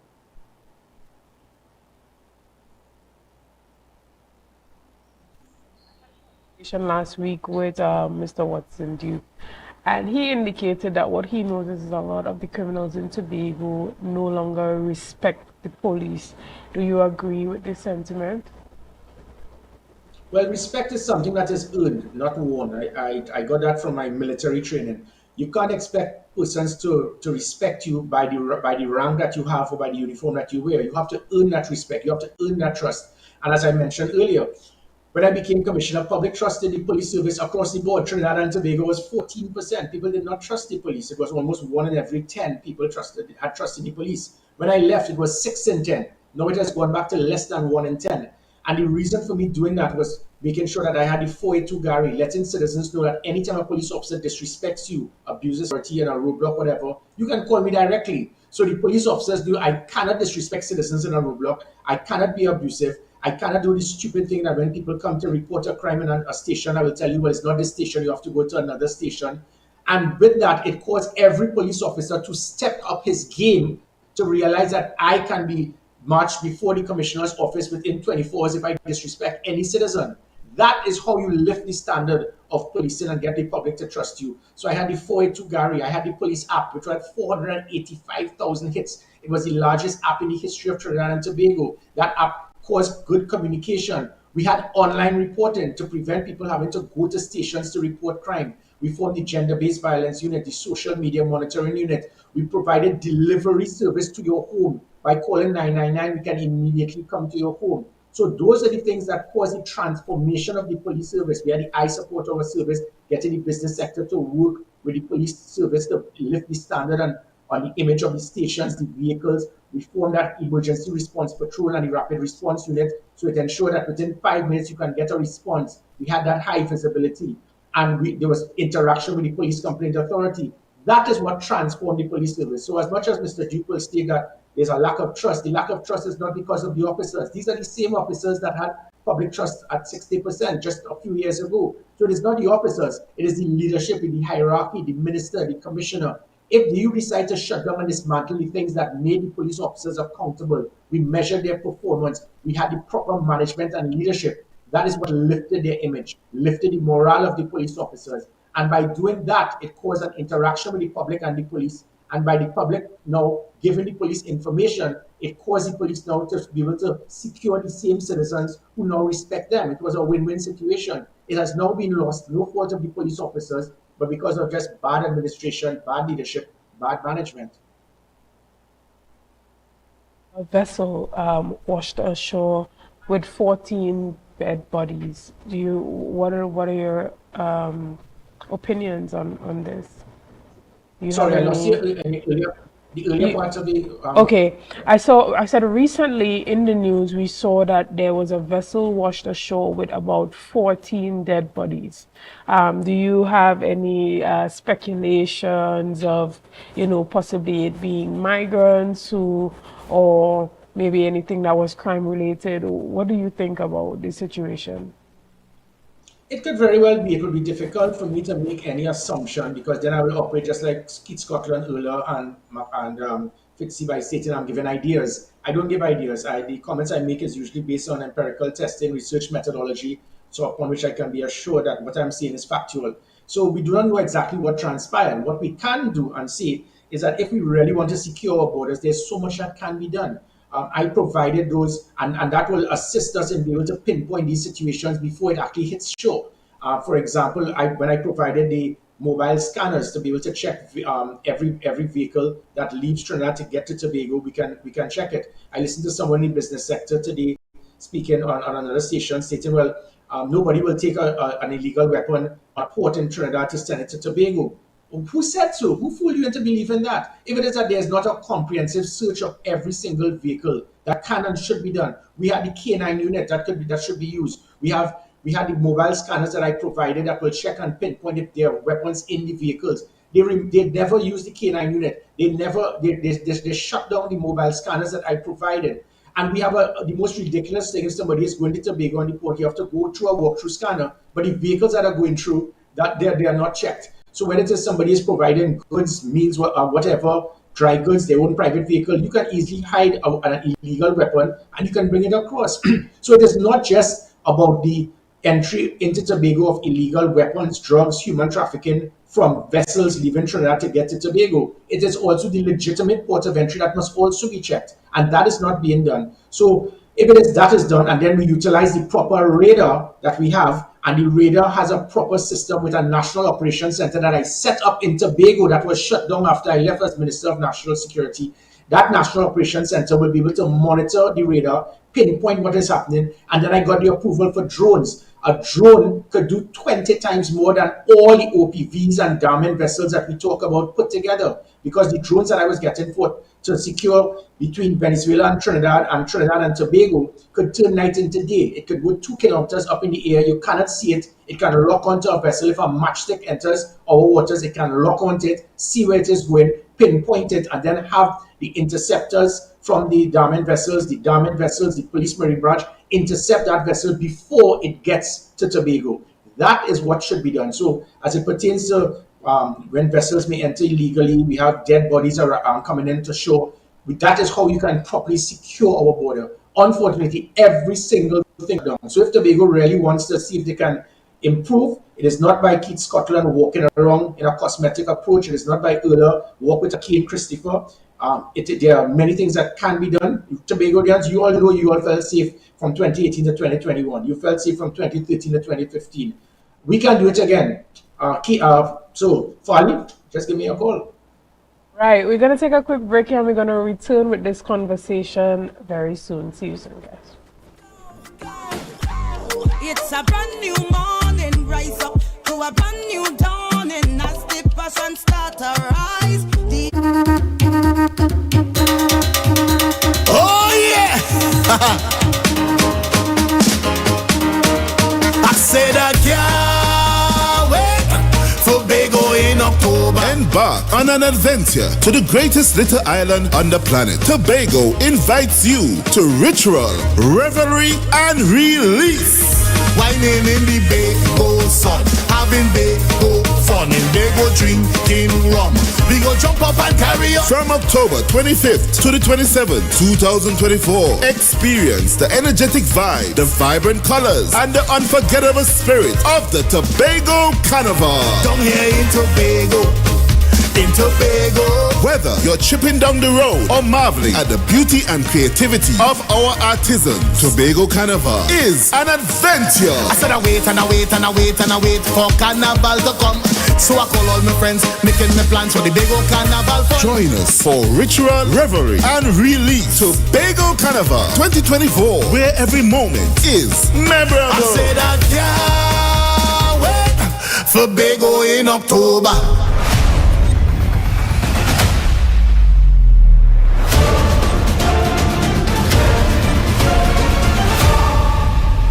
I'm so relieved Javel gave me this money. Now I could enjoy the holidays with my family and not have to worry about monies for bags, books, and shoes. Javel? Who is Javel? She could give me some money too? Javel is the July-August vacation education loan at Bethel Credit Union. Up to $20,000 to help with all additional expenses during this July-August. Yes, you heard right. Call the Bethel Credit Union and ask for Javel. She'll hook you up with the money to take care of all your additional expenses this holiday season. Open to new members too. Get up to $20,000 and have a worry-free holiday with Javel. Call 639-8226 or 631-1336 or message us on Facebook for more information. Tobago Glass Supplies has been a leading name for over 37 years in the glass and aluminum market in Tobago. We provide an extensive range of high-quality, innovative aluminum and glass products for commercial and residential use. Competitive prices with superior and professional services by committed employees who are guided by rigid quality standards. Tobago Glass Supplies specializes in the manufacture and installation of glass and aluminum products that are essential to today's homeowners and the business environment. We are engaged in marketing, sales, and installation of a variety of products. These ranges from windows and doors to necessities such as mirrors for homes and vehicles, designed and manufactured in-house or imported.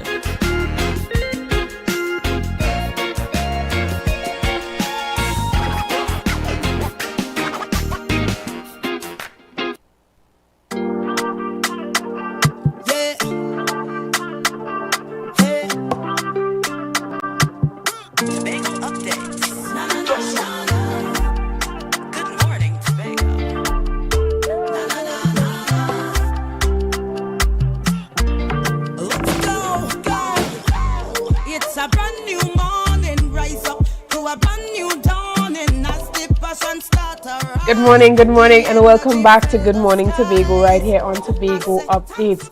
We are back and we are rounding up our discussion with former Police Commissioner Gary Griffith.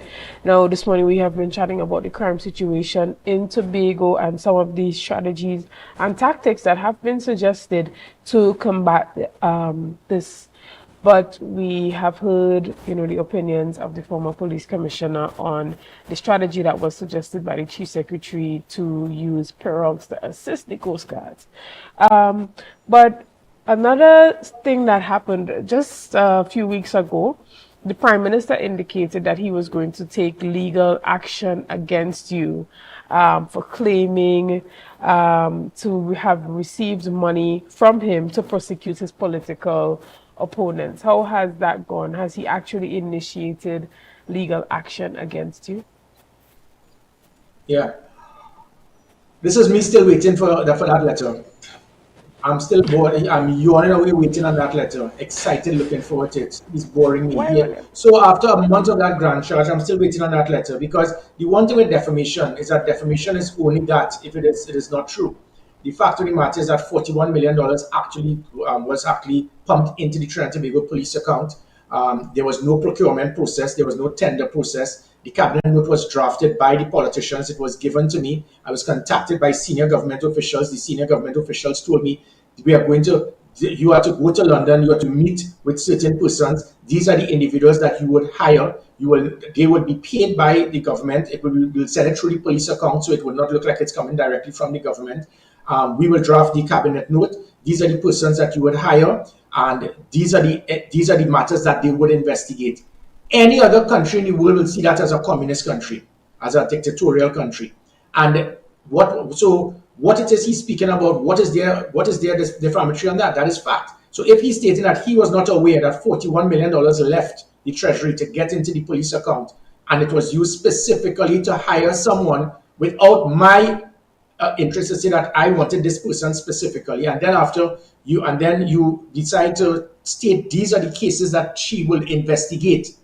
It's not about what the Prime Minister did was illegal. It is about ethics. It's unethical, because this was the same police service that for 6 months of every fiscal year, I had to try to get funds for 7,000 police officers in 120 stations with 1,700 police vehicles. Can't get meals for the recruits, cannot pay the electricity bills, cannot pay for IT, cannot pay for fuel, cannot repair vehicles. For 6 months, I couldn't get a cent. But every time these UK attorneys call and they drop tools, the politicians will call me, why are they dropping tools? Because no funds have come into the police account. Don't worry, I'm sending it now, Gary. Bam, and it will come in immediately.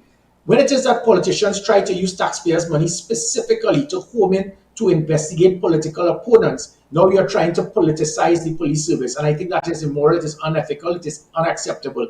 And anybody who is a PNM till they die, would you want that if the shoe is on the other foot? You must always walk in someone's shoes before you try to cast judgment on others. And this is what I am speaking about. You must not have a government that is so caught up in only trying to target political opponents. Your job is to provide the resources, yes, but you can't provide the resources and the funding and pigeonhole it into telling the police service, this is what the funds must be to target these political opponents.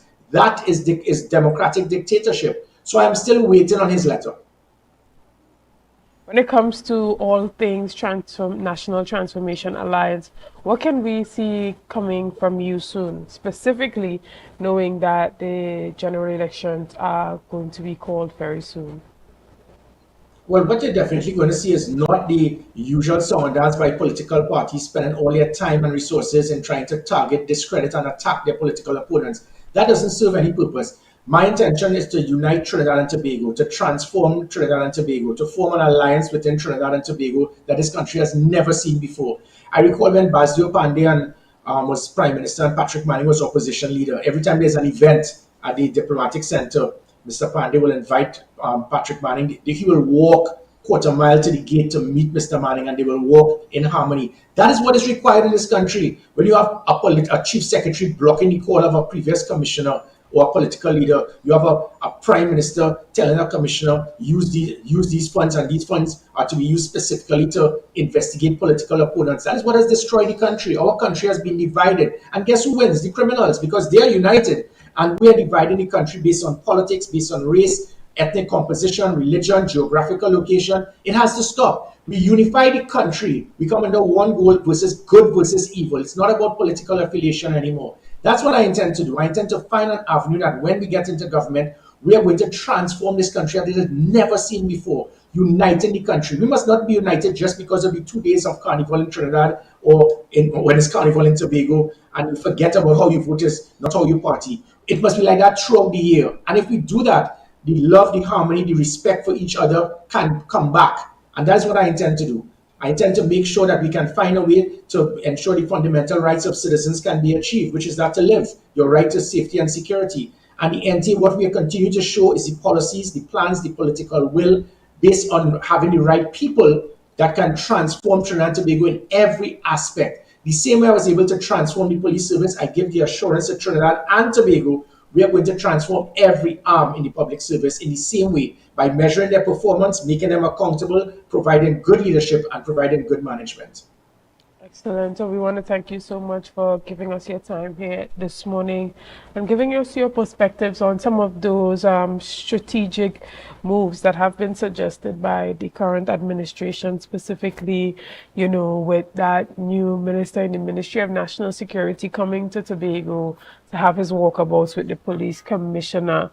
We hope to see actual crime transformation coming out of these visits and these talks. You don't seem to be as optimistic, but we really do wish to see an improvement in the crime situation in Tobago. So again, we thank you for coming on this morning. Unfortunately, that's the end of the discussion this morning. We want to thank you guys for sticking with us. We want to thank you for your likes, your shares, and your comments. And thank you for all that you have been doing to make Tobago Updates the #1 broadcaster on the island of Tobago. Thank you and have a great day. Passion start to rise, the energy fill the skies. I say thanks for favor to wake up and hear me neighbor. 60,000 people strong, and the vibes is never wrong. We are beauty, we are power, we are people in the sun. We are beaches, we are rivers, we are melanated ones. We special and there is no denying Tobago is number one. Last year, October 2023, the island tilted.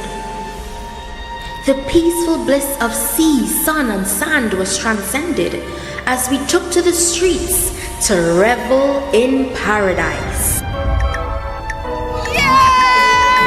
love Tobago Carnival!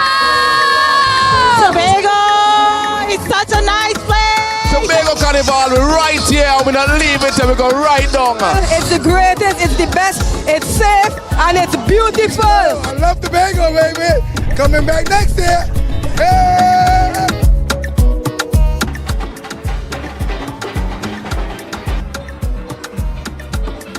Playing pan on the streets is a magical experience. When the band strike up, it's rhythm, steel and powder. This is Tobago Carnival, pan in paradise. Tobago is the best. Tobago Carnival is the new home for the legend of Calypso. Where else can you get sweet Calypso music that gives you that nostalgic feeling? Soca Titans is we title, is we monarch. We built artists from scratch who can perform with the best. Real titans of soca. When last you've been to a party, plenty women looking so nice. We must be in paradise. This year, ritual takes on new space and dimension. Traditions will be reimagined, breaking free and taking on new meaning on the road. I love the energy! This year, the revelry is bigger and better. More colors, more meaning, great packages for the masqueraders. Tobago Carnival is freedom. This year promoting safety in all events for Tobago Carnival. This year promoting whining, not minding people business. This year promoting clean fun, security and freedom. Freedom to be any version of yourself that you choose to be with love and safety. Here, you have permission to be you, uninhibited and free. So what you waiting on? This year, this October 2024, experience the ritual, revel in paradise, release yourself.